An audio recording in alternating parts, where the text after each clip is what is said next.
La encíclica nos recuerda que no es posible abordar el tema del cambio climático sin considerar la pobreza, dado que el desarrollo y la prosperidad humana están íntimamente ligados al uso adecuado de los bienes de la tierra.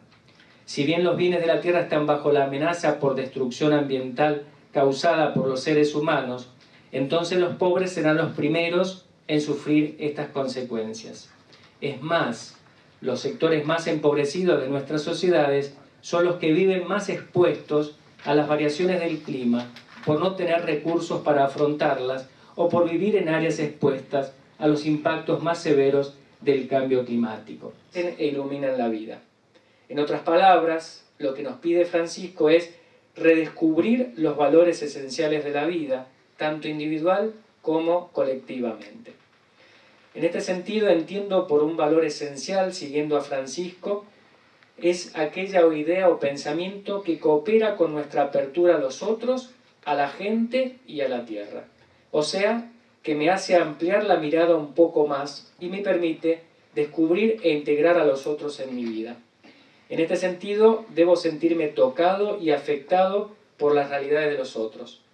Debería decir con seguridad, la gente me importa, o citando a Juan de la Cruz, el río es mi amado para mí. En términos económicos, podemos decir que pensando en el bien común, necesitamos que tanto la política como la economía se coloquen decididamente al servicio de la vida, especialmente de la vida humana, y que salgan un poco de esta lógica de culparse mutuamente en lo que se refiere a la pobreza y a la degradación del ambiente.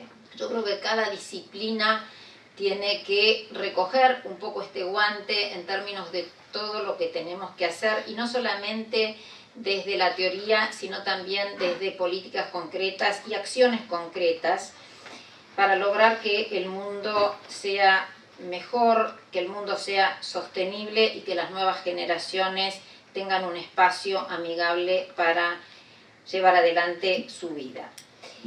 Yo creo que hay muchos conceptos que quizás sorprendieron, pero que se retoman de encíclicas anteriores.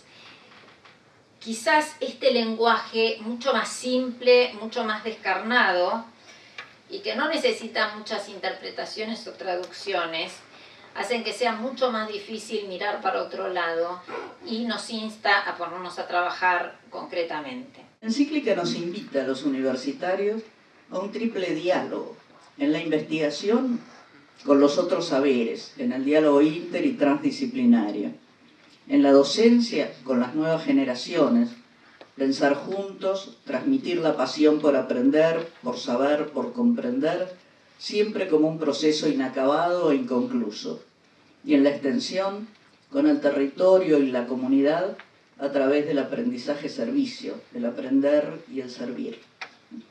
Hay numerosas referencias en el texto, en la encíclica, que valoran a la investigación científica y su aporte a la solución de los problemas de la emergencia planetaria y al consenso generalizado acerca de la gravedad y urgencia de estos problemas.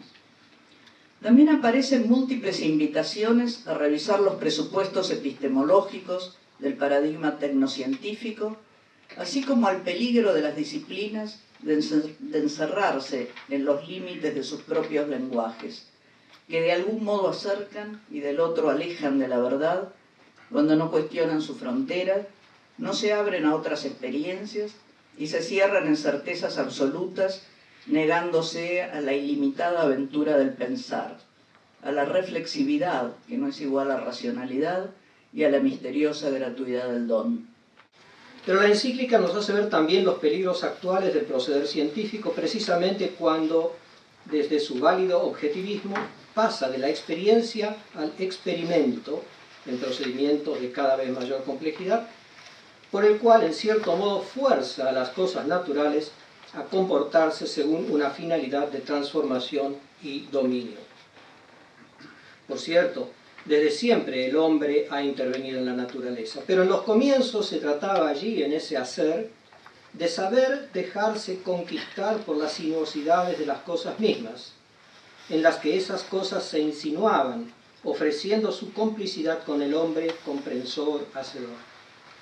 No hay dominio sino mutuo acogimiento, familiaridad y servicio. Por ello, ese saber hacer era también arte, descubrimiento obrante de lo más original y propio del hombre y las cosas. Allí ambos se adivinan mutuamente. Y lo más original y propio desocultado es lo bello de lo que es, y lo bueno. El árbol y su madera alcanzaban su plenitud en el bello puente, en el violín que permitía que el cordial rumor profundo de todo lo que es se hiciera hermosa melodía. Belleza de los productos del hacer del hombre a partir del ofrecimiento de la bella naturaleza. Mirá, es interesante, el Papa jamás habla de una dogmática de cuño metafísico, este Papa.